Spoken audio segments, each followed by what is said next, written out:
Secara garis besar, akuntansi adalah suatu proses yang diawali dengan mencatat, mengelompokkan, mengolah, menyajikan data, dan serta mencatat transaksi yang berhubungan dengan keuangan sehingga informasi tersebut dapat digunakan oleh seseorang yang ahli di bidangnya dan menjadi bahan untuk mengambil suatu keputusan.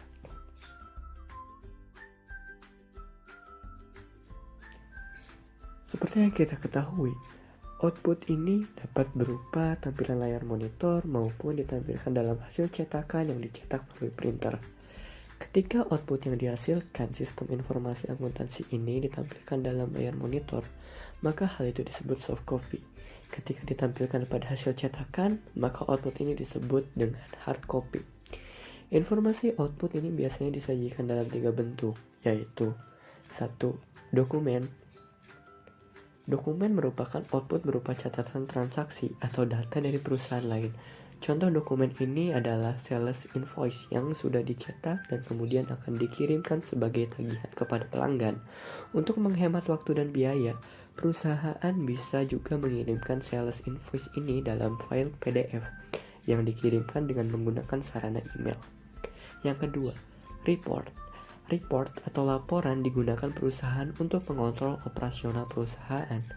Laporan atau report ini digunakan manajer dalam menganalisa, membuat strategi, dan mengambil keputusan untuk kemajuan bisnis perusahaan. Laporan keuangan biasanya dipakai untuk kepentingan pelapor pajak, mengajukan kredit ke pihak ketiga, ataupun untuk mengundang investor menanamkan modalnya ke perusahaan. Perusahaan juga mungkin membuat laporan sesuai dengan aturan pemerintah. Yang ketiga, query. Query ini digunakan untuk membuat analisa secara cepat mengenai kebutuhan informasi tertentu yang belum tersedia secara langsung oleh aplikasi.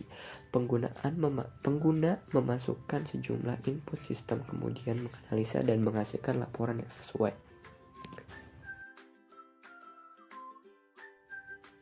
Yang pertama, laporan laba rugi, yaitu laporan keuangan yang menyajikan rincian pendapatan yang diperoleh dan beban yang terjadi selama satu periode akuntansi di suatu perusahaan. Yang kedua, laporan perubahan modal, yaitu laporan keuangan yang menyajikan informasi mengenai perubahan modal atau ekuitas suatu perusahaan yang terjadi selama satu periode akuntansi. Yang ketiga, laporan neraca, yaitu laporan keuangan yang menunjukkan posisi keuangan perusahaan yang terdiri atas harta, kewajiban atau hutang, dan modal atau ekuitas selama satu periode akuntansi. Seperti yang kita ketahui, sistem akuntansi akan mengeluarkan laporan yang menyajikan informasi pokok kepada para pemakainya. Pihak berkepentingan yang membutuhkan informasi akuntansi yaitu pihak intern dan extern. Pihak intern adalah pihak yang mempunyai tanggung jawab dalam mengelola dan melaksanakan manajemen perusahaan.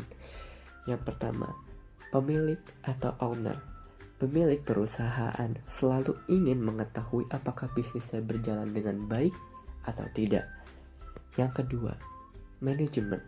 Setiap manajer dari tingkat tinggi maupun terendah membutuhkan informasi akuntansi yang cermat yang berkaitan dengan bidang pertanggungjawaban mereka.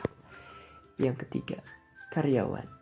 Karyawan membutuhkan informasi keuangan sebagai bahan perundingan kontrak kerja, pengajuan kesejahteraan maupun kepentingan karyawan yang lainnya. Adapun pihak ekstern dapat dikatakan partner dari suatu perusahaan atau entitas. Pihak ekstern dapat digolongkan menjadi 9 di antaranya. Yang pertama, kreditor. Kreditor atau kreditur adalah pihak yang dapat memberikan bantuan, barang kredit maupun pinjaman kepada perusahaan. Yang kedua, pemerintah. Pemerintah berhak mendapatkan informasi akuntansi untuk keperluan pemungutan atau penetapan pajak dan untuk memenuhi ketentuan peraturan serta undang-undang. Yang ketiga, investor. Investor adalah masyarakat yang mempunyai pemodalan. Jika mereka ingin menginvestasikan modalnya, mereka membutuhkan informasi keuangan perusahaan untuk mengukur kemampuan atau profitabilitas perusahaan atau prospek perusahaan di masa depan. 4. Konsumen atau pelanggan. Partner bisnis perusahaan menggunakan informasi akuntansi dalam rangka evaluasi terhadap hubungan dagang atau usaha yang akan datang. 5. Masyarakat dapat mengetahui kontribusi perusahaan dalam perekonomian nasional, tren dan perkembangan terakhir kesejahteraan perusahaan beserta rangkaian aktivitasnya. 6. Beasiswa penelitian. Informasi akuntansi merupakan cermin kinerja perusahaan atau entitas bisnis. Kaum akademik membutuhkan informasi akuntansi yang rinci berkaitan dengan aset, kewajiban, penjualan, beban atau biaya, dan data pemegang saham yang terdapat dalam catatan akuntansi perusahaan. 7. Lembaga keuangan. Lembaga keuangan membutuhkan informasi akuntansi dalam rangka memberikan kredit atau pinjaman untuk melihat kelayakan dan menganalisa posisi keuangan perusahaan. 8. Otoritas pajak. Dalam menentukan kredibilitas pajak perusahaan harus menyertakan informasi keuangan. Tujuannya agar dapat dilihat rekam jejak keuangan yang dapat dilihat di laporan keuangan perusahaan bersangkutan. 9. Agen regulatory. Badan-badan pemerintah seperti bagian Departemen Hukum, Panitera, dan lainnya membutuhkan informasi akuntansi untuk memastikan perusahaan yang bersangkutan mentaati peraturan hukum maupun undang-undang yang berlaku. Manfaat laporan keuangan. Yang pertama, menyediakan informasi kondisi dan perkembangan keuangan yang berhubungan dengan perseorangan atau organisasi yang menjadi bahan pertimbangan untuk mengambil keputusan yang tepat dan akurat. Kedua, memberikan informasi yang berguna bagi manajemen perusahaan. Yang ketiga, menetapkan hak bagi masing-masing pihak yang mempunyai suatu kepentingan dalam suatu perusahaan, baik itu pihak internal maupun eksternal. Keempat, mengawasi dan mengendalikan berbagai macam suatu kegiatan yang terjadi pada perusahaan. Kelima, membantu suatu perusahaan untuk mencapai target yang telah ditetapkan. Keenam, membantu perusahaan mengetahui laba yang diperoleh. Yang ketujuh, memudahkan perusahaan untuk menghitung dan menentukan hak dari berbagai pihak internal dan eksternal yang terlibat.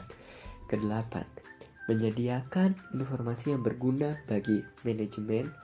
Yang kesembilan, mengelola atau mengendalikan dan mengawasi aktivitas dalam perusahaan. Dan yang kesepuluh, memudahkan pencapaian target yang telah ditetapkan. Yang pertama, akuntansi keuangan. Bidang ini berkaitan dengan akuntansi suatu unit ekonomi secara keseluruhan. Akuntansi keuangan berhubungan dengan pelaporan keuangan untuk pihak-pihak di luar perusahaan. Laporan yang berhasil ini bersifat serbaguna.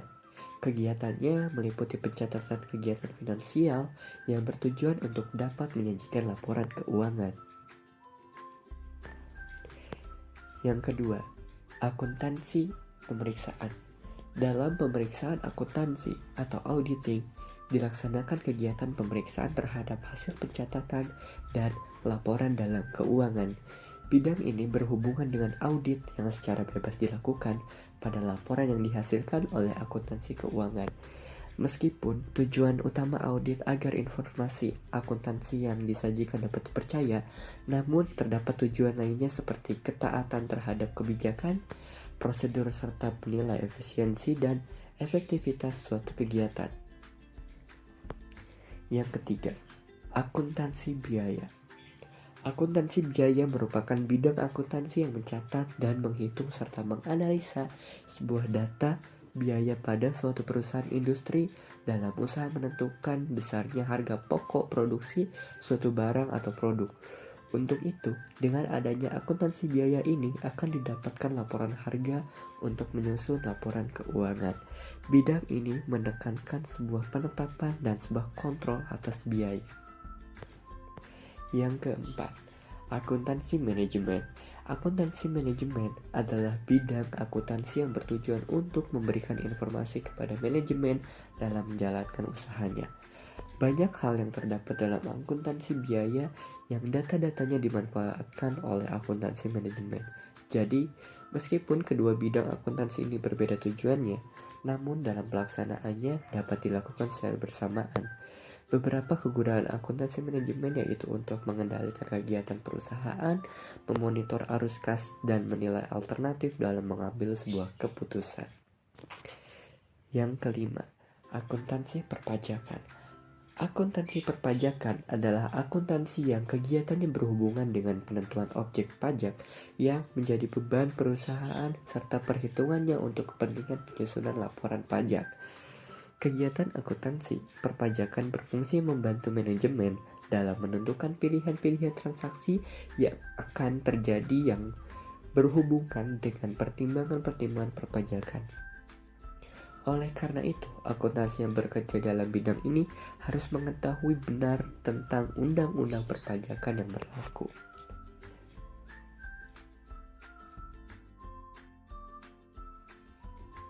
Profesi akuntan sendiri ada beberapa jenis, yaitu yang pertama, akuntan publik. Akuntan publik adalah jenis profesi yang paling umum yang ada di Indonesia bahkan di seluruh dunia.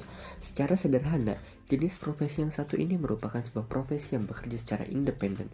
Sebagai contoh, akuntan publik mendirikan kantor pribadi untuk menawarkan jasa secara profesional. Yang kedua, akuntan internal. Setiap perusahaan juga membutuhkan akuntan publik yang membantu kinerja perusahaan. Nah, profesi inilah yang dikenal sebagai akuntan internal. Tugas utamanya seperti menyusun laporan, mengelola sistem akuntansi, membuat laporan keuangan, dan menyusun anggaran perusahaan. Yang ketiga, akuntan pemerintah. Akuntan pemerintah tentunya bekerja di lembaga pemerintahan. Beberapa contoh umum seperti akuntan yang bekerja di kantor Badan Pengawasan Keuangan dan Pembangunan atau BPKP dan Badan Pemeriksa Keuangan atau BPK. Keempat, akuntan pendidik. Akuntan pendidik bekerja di bidang pendidikan seperti guru, dosen, serta akuntan yang melakukan penelitian dan pengembangan di bidang ilmu akuntansi. Yang kelima, akuntan forensik. Akuntan forensik bekerja untuk menangani bidang investigasi dan kriminologi, terutama untuk menemukan bukti otentik atau mengungkapkan kecurangan yang ada. Bukti yang diperoleh nantinya bisa dipakai di pengadilan bila dibutuhkan.